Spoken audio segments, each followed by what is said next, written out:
Just kidding! Ano ang nauna? Ang itlog o ang manok? Charles! So, idol talaga natin si Lance. Dahil dyan sa kanya, natutunan ko. And may natutunan pala ako kung saan galing ang manok at ang itlog. Charles, so ayan guys. Kagising ko lang yan. Yan yung gising ng ano. Gising ng tamad. Charot. Gising lang pala ng walang trabaho. O, yan. Nagre-ready na ako ng aking kakain dyan. At yan yung aking uulamin. So, ngayon ang gagawin ko lang dyan ay tuturuan ko kayo kung paano magluto ng ito. Charis, lahat naman tayo alam magluto ng ito. So, ayan guys. Magpi-feeling chef-chef tayo dyan. Ayan, ganda ng paghihiwa ko ng sibuyas. So, magigisa lang naman tayo ng sardinas at magluluto lang tayo ng itlog dyan. Dahil ayan yung ulam natin today. Today, yes, today.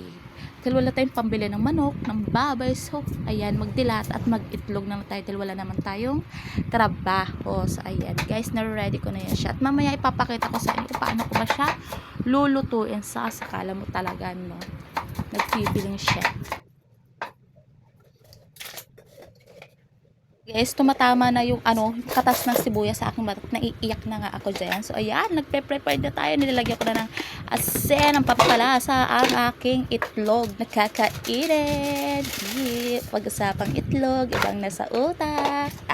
Chares, guys. So, ayan. Malapit na natin yan isasalang. Oh my God.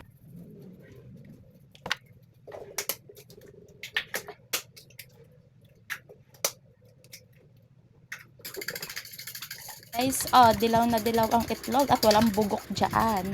Yan. Ngayon, tinatapon ko yung mga karat. Yan, kung ayaw nyo kayo ang itapon ko. Charis. Guys, naghanap na ako ng kawali. At ayan pala yung aking kawali na may lamang dilis. Ayun, nagsasalin muna natin yung dilis na dahil pinaglutuan nyo kasama sa bahay.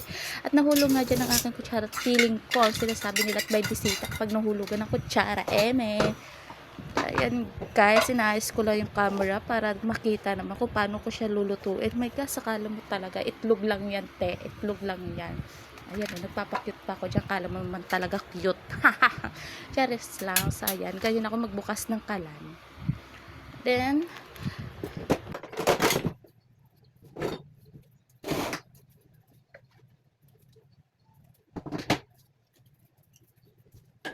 hintayin ko lang uminit yan at ilalagay ko na dyan ang mantika at kapag mainit-init na yan ay ilalagay ko na yung sibuyas. Ayan guys, mukhang mainit na yung mantika dyan. Ilalagay na natin dyan yung sibuyas.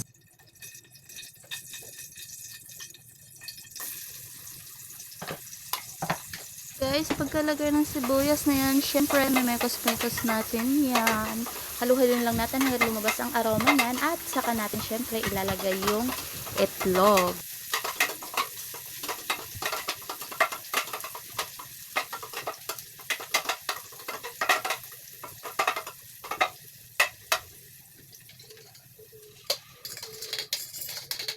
So guys, ganyan ako magluto ng itlog. 'Di ba? Kayang-kayang gawin ng lahat. Ha ha ha. Char. Ayan, lakasan natin yung apoy para mabilis maluto kasi nagugutom na ako dyan. Ayan. Diba? Nagluto pa ako niyan. Naglaga pala ako dyan ng saging kasi expect ko, saging yung kakainin ko. Pero, sabi ko kasi diet ako. Pero bukas na lang pala tayo mag-diet. Kasi nagkikrave ako sa kanin. At ayan ang uulamin natin, itlog. O diba? Useless lang ang laga natin ng saging. Pero, syempre hindi yan masasayang dahil ayan yung kakainin natin mamayang gabi. Yes, magsasabi na tayo mamayang gabi at hindi tayo magkakanin dahil nagbabawas tayo ng timbang. So, next malalaman nyo kung bakit tayo nagbabawas ng timbang.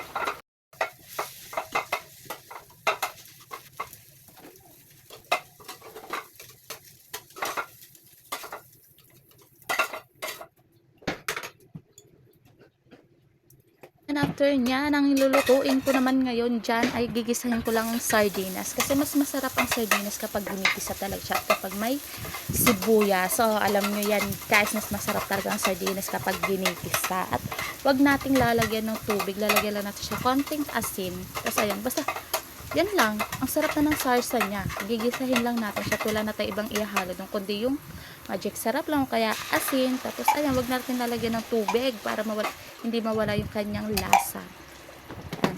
Puting mekos-mekos ko lang yan dyan. Ayan, tinimplahan lang muna natin. Yan, with magic sarap yan. Shala. Yan, tapos mekos-mekos lang yan natin. Tapos, after nyan, tapos na. Siyempre, luto na yan. Malamang. Diba? Yan.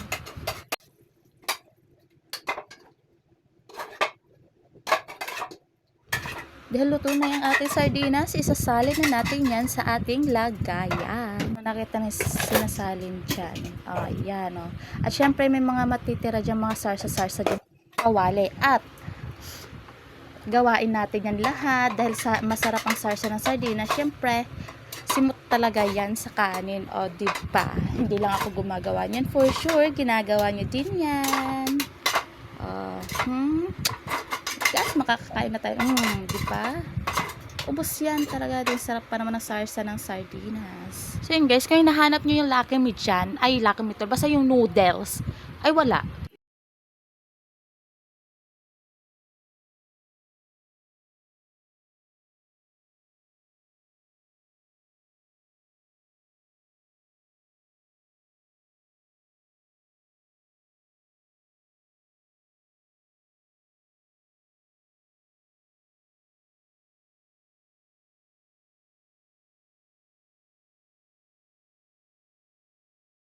Ayan na, tapos na tayo magluto at kakain na tayo.